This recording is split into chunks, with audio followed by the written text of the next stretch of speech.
Welcome to the USA Dog Behavior Podcast, where we explore one simple question. Why is your dog behaving this way? Whether it's aggression, fear, anxiety, resource guarding, excessive barking, or another challenging behavior, every behavior has a reason. It has a root cause. Hi, I'm Scott Sheaffer, a certified canine behavior consultant and aggression specialist based in Dallas, Texas. Through comprehensive online behavior assessments, I work with dog owners throughout the United States to better understand their dog's behavior. Let's get started. Have you ever been walking your dog and everything seems perfectly fine until another dog suddenly appears? Within no time at all, within seconds, your dog is barking, lunging, pulling at the leash, and carrying on like an idiot, actually. They're completely out of control. People stare. You probably apologize. It's actually really embarrassing.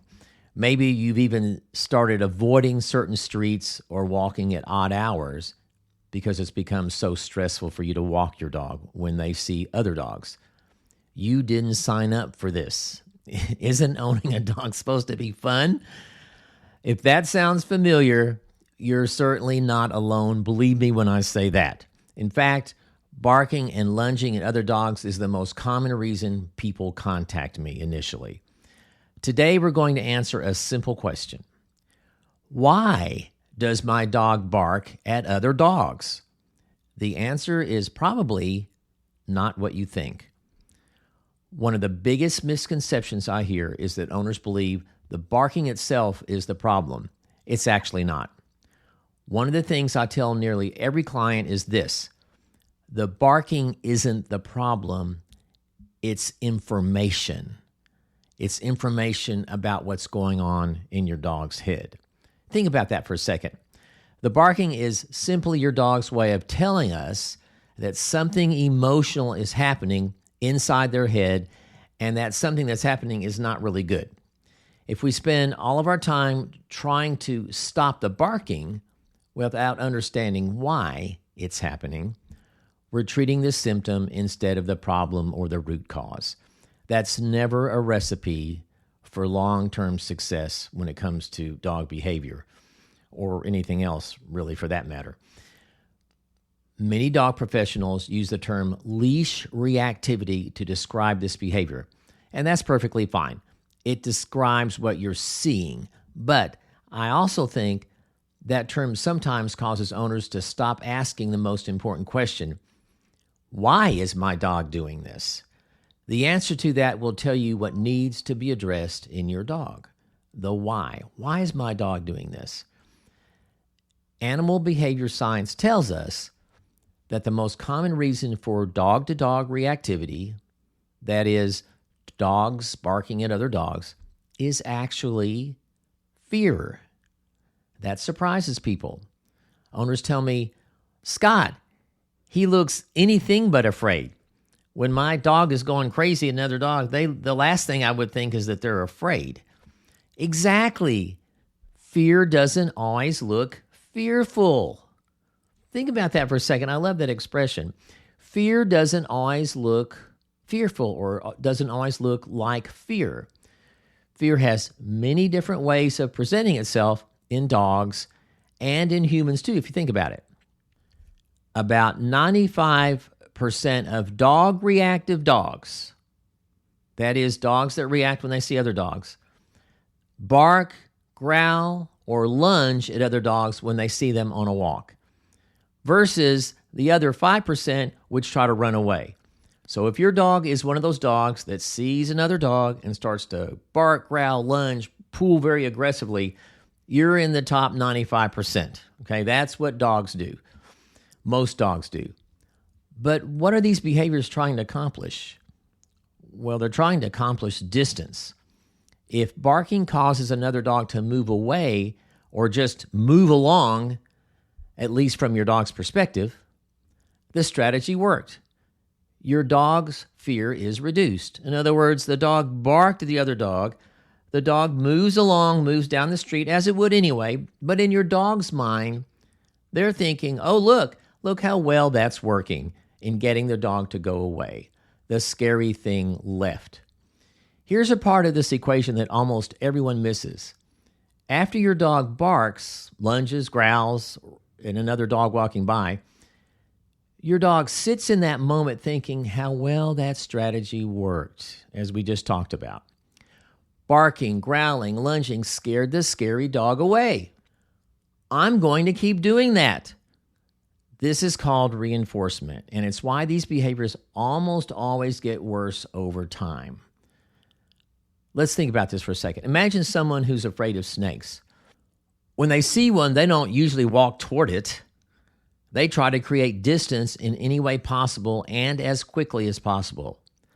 Reactive dogs do exactly the same thing when they see other dogs.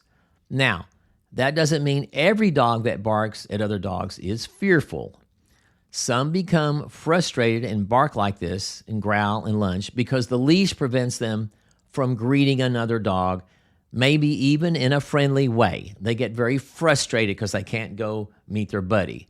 But this is not most dogs. This would be a small percentage of dogs that do this. Some also become overexcited at the sight of another dog.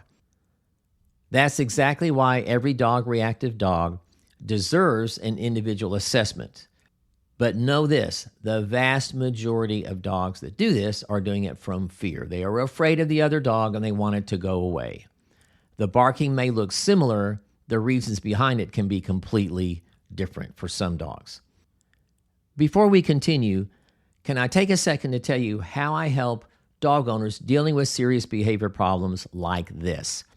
If all of this sounds familiar, you're certainly not alone. Barking and lunging at other dogs is the most common reason people contact me. I work with clients throughout the United States on this problem and others through comprehensive online behavior assessments where we identify why the behavior is happening, discuss safety and prognosis, and develop practical recommendations tailored to their individual dog. If you'd like more information about working with me directly, just visit usadogbehavior.com. Now let's get back to today's topic. There's another concept I'd like you to understand. I call it rehearsal. Every time your dog barks and lunges at another dog, they're practicing that behavior. Practice doesn't only make perfect, practice also makes permanent.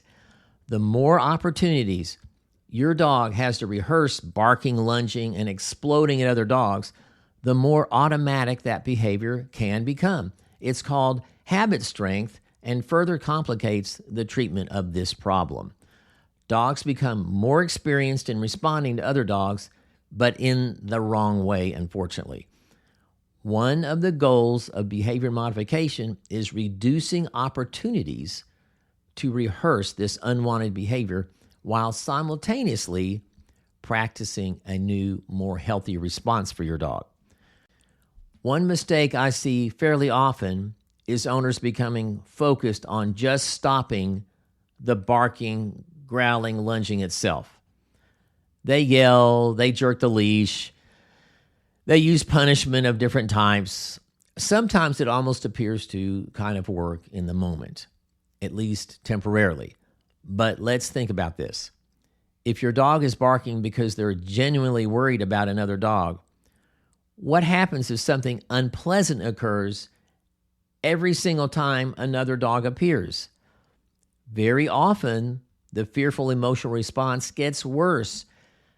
It starts to predict the bad thing. In other words, they see another dog, they know that the owner's going to start punishing them. And so it only makes this situation worse. Here's an analogy I sometimes use. Imagine you're afraid of spiders. By the way, I love analogies. But imagine you're afraid of spiders.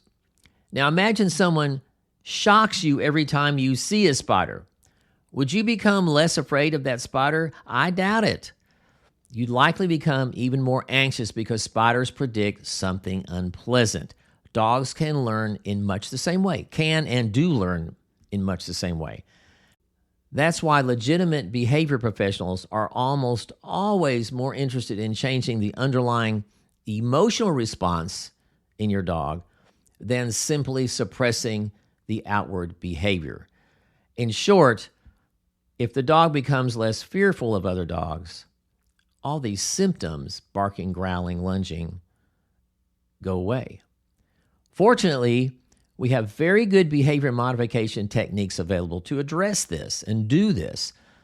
The two you'll hear about most are called desensitization and counter-conditioning. Those sound like complicated terms, and if you took psychology in school, you probably have heard of these. They're really not that complicated. Desensitization, it's hard to say, but it simply means systematically exposing your dog to other dogs over time at a level where they can still remain calm and capable of learning. In other words, we start them at the shallow end of the pool where the water's not very deep, and we move them into the deeper part of the pool. Counter-conditioning, on the other hand, means pairing that experience with something your dog truly enjoys. Usually that's a high-value treat. Over time, many dogs begin thinking, gee, when another dog appears, good things happen and I'm not so scared. Instead of, gosh, when another dog appears, I'm really scared and I'd better drive it away. Notice something important. We're not trying to force the dog to tolerate another dog. That never works. We're trying to change how they feel about the other dog. That's a huge difference. In short, you can be around other dogs. It can even be pleasant, and you don't have to be scared. Other dogs don't have to be scary, and you don't have to do all these behaviors that you've been doing. Before we wrap up, let me leave you with 5 mistakes I see over and over by dog owners who have dogs like this. First, owners sometimes move closer to the other dog because they think their dog simply needs more exposure or wants to play. I hear this one all the time. Unfortunately, forcing this interaction often backfires. The last thing the dog really wants is to get closer. Second, they wait until the dog is already barking and going crazy before trying to help and move the dog away and stop this. At that point, emotions are already running high. The adrenaline, just like with humans, is flowing. That impression has been made. When you have a dog like this, at a minimum, move your dog away from these dogs. Don't force them to rehearse these behaviors. At a minimum, do that. Okay, the third mistake I see, they tighten the leash the moment another dog appears. I see this all the time. And I talk a lot about it. It's called behavioral cueing. The tension alone can increase arousal in some dogs and in most dogs. It tells a dog, uh-oh, something bad is about to happen. And it's a huge thing in dog behavior treatment. It's one of the big things I address with clients is getting that to stop, getting them to stop doing that. All right, the fourth mistake I see is the owner focuses entirely on stopping the barking instead of asking why it's happening, which is kind of the root cause of this whole issue and of this podcast episode for that matter. Remember, the barking isn't the problem, it's information. And finally, number 5. Owners continue to expose their reactive dog, to other dogs all the time, somehow hoping it will get better over time. Every successful outburst like this becomes another rehearsal for the dog. Behavior that's rehearsed becomes stronger.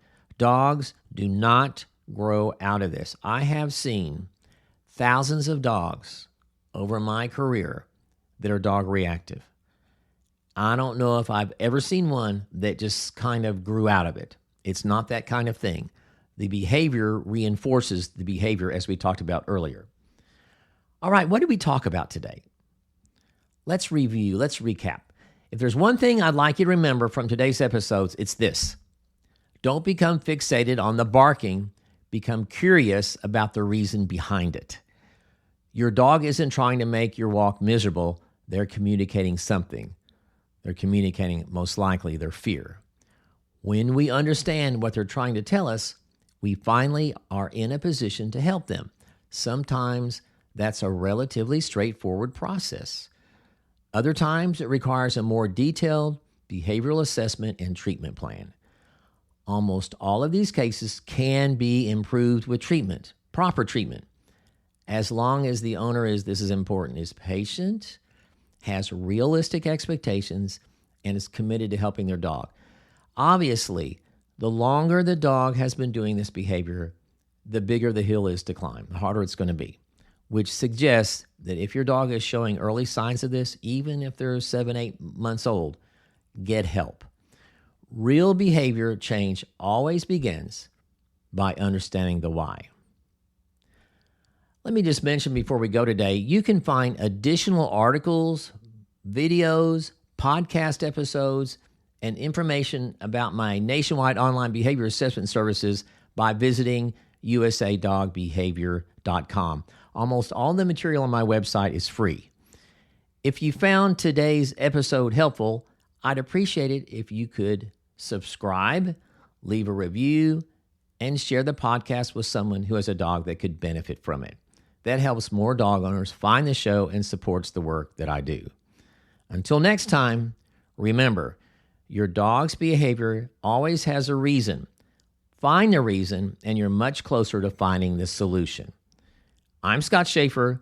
Thanks for listening, and I hope you join me in the next episode.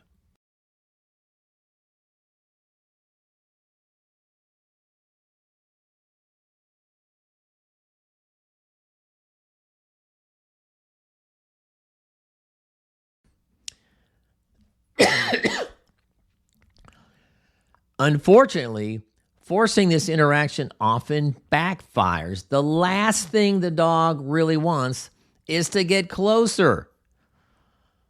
Second, they wait until the dog is already barking and going crazy before trying to help and move the dog away and stop this. At that point, emotions are already running high. The adrenaline, just like with humans, is flowing. That impression has been made. When you have a dog like this, at a minimum, move your dog away from these dogs. Don't force them to rehearse these behaviors. At a minimum, do that.